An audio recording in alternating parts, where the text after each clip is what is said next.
बिस्मिल्लाहिर्रहमानिर्रहीम। स्टूडेंट्स, मैं उम्मीद करता हूँ आप खैरियत से होंगे। आज हम अपनी क्लास 9th की केमिस्ट्री सीरीज़ के chapter 3 periodic table and periodicity of the properties का लेक्चर 2 डिस्कस करेंगे। और आज के इस लेक्चर में हमारा टॉपिक ऑफ डिस्कशन होगा Mendeleev's periodic table and it's shortcomings. Student, इससे पहले लेक्चर नंबर 1 में हमने पीरियोडिक टेबल को डिफाइन किया था और फिर हमने डेवलपमेंट ऑफ पीरियोडिक टेबल का टॉपिक स्टार्ट किया था, जिसमें हमने डॉबनियर्स लॉ ऑफ ट्राइएड्स और न्यूलैंड लॉ ऑफ ऑक्टेव्स को डिस्कस किया था। हमने ये देखा था कि डॉबनियर्स लॉ ऑफ ट्राइएड का कॉन्सेप्ट क्या कहता है, उसकी शॉर्ट कमिंग्स क्या हैं। इसी तरह न्यूलैंड लॉ ऑफ ऑक्टेव ने एलिमेंट्स को किस तरीके से अरेंज किया था और फिर उसके ड्रॉबैक्स क्या थे। तो आज हम जो टॉपिक डिस्कस करने जा रहे हैं, इंपॉर्टेंट टॉपिक है। पीरियोडिक टेबल की जो डेवलपमेंट है उसमें इसकी बहुत बड़ी अचीवमेंट है। तो स्टूडेंट्स, हमारे पास रशियन केमिस्ट थे मेंडलीव, जिन्होंने ये पीरियोडिक टेबल बनाया था। और हम क्रेडिट देते होते हैं इस बात का मेंडलीव को कि इसने फर्स्ट रेगुलर पीरियोडिक टेबल बनाया। फर्स्ट रेगुलर पीरियोडिक टेबल का मतलब ये है कि इससे पहले जो हमने पीरियोडिक टेबल में डेवलपमेंट पढ़ी, ट्राइएड्स का कॉन्सेप्ट या लॉ ऑफ ऑक्टेव्स पढ़ा, वो किसी लॉ के ऊपर बेस नहीं करते थे, कोई सिस्टमैटिक अरेंजमेंट नहीं दी गई थी।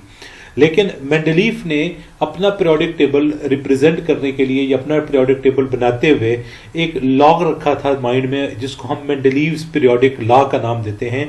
और ये मेंडलीव पीरियोडिक लॉ कहता है कि the physical and chemical properties of the element, यहां पर मैंने लिखा है ना the properties of the elements, तो ये प्रॉपर्टीज में फिजिकल और केमिकल दोनों तरह की प्रॉपर्टीज शामिल हैं। The properties of the elements are the periodic function of their atomic masses, मतलब किसी भी एलिमेंट की जो प्रॉपर्टीज हैं, चाहे वो फिजिकल प्रॉपर्टीज हैं चाहे वो केमिकल प्रॉपर्टीज हैं, ये डिपेंड करती हैं उसके एटॉमिक मास के ऊपर। यानी एटॉमिक मास को मेंडलीव ने फंडामेंटल प्रॉपर्टी के तौर पर ट्रीट किया।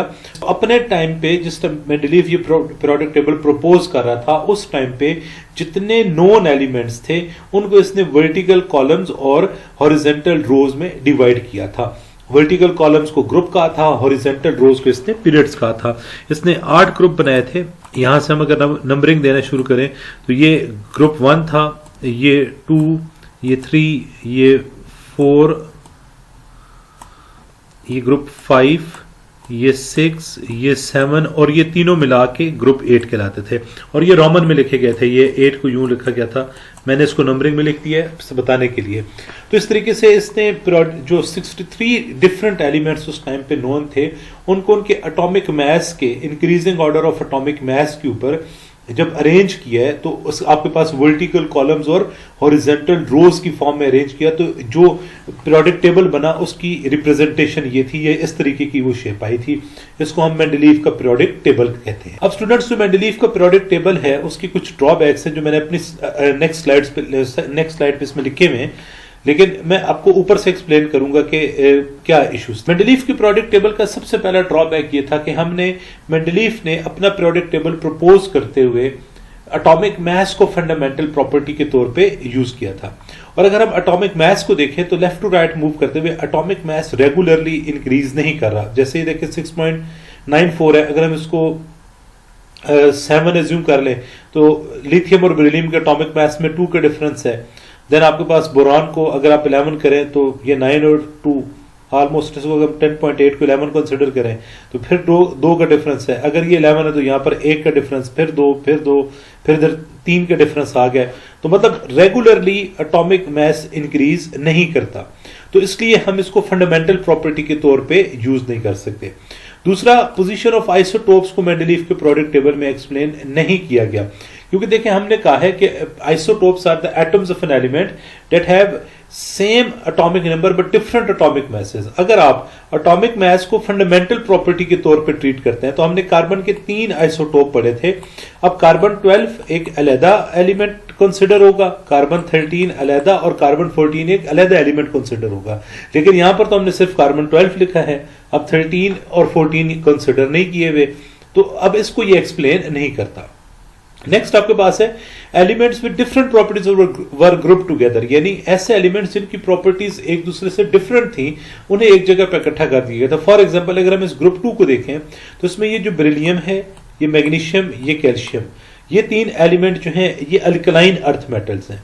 फिर उसके बाद ये बेरियम भी अल्कलाइन अर्थ मेटल है, ये स्ट्रोंशियम भी अल्कलाइन अर्थ मेटल है। लेकिन ये जो 3 एलिमेंट हैं, जिंक, कैडमियम और मरकरी, ये तो डी ब्लॉक के एलिमेंट्स हैं। इनकी प्रॉपर्टीज ग्रुप 2 के एलिमेंट्स यानी अल्कलाइन अर्थ मेटल से, beryllium, magnesium, calcium, strontium, barium से टोटली डिफरेंट है। लेकिन अब जब इसने एटॉमिक मास के अकॉर्डिंग इसको अरेंज किया तो इनकी इधर पोजीशन आती थी, इसने इनको इधर फिट कर दिया, तो ये रॉन्ग ऑर्डर बन गया। कुछ ऐसे एलिमेंट्स जिनकी प्रॉपर्टीज एक दूसरे से नहीं मिलती थी वो एक ही जगह पे इकट्ठे कर दिए। फिर उसके बाद बहुत सारी वैकेंट स्पेसेस, खाली जगह छोड़ दी गई, जैसे ये आप देख रहे हैं। ये क्यों छोड़ दी गई? उस टाइम पे जो एलिमेंट्स डिस्कवर नहीं हुए थे उनके लिए छोड़ी गई। और फिर उसने ये कहा कि जो एलिमेंट डिस्कवर होगा उसका एटॉमिक मास पहले और बाद वाले, जैसे यहां पर टाइटेनियम है तो यहां पर जो एलिमेंट आएगा उसका जो एटॉमिक मास है वो इन दोनों के एटॉमिक मास के मीन की इक्वल होगा।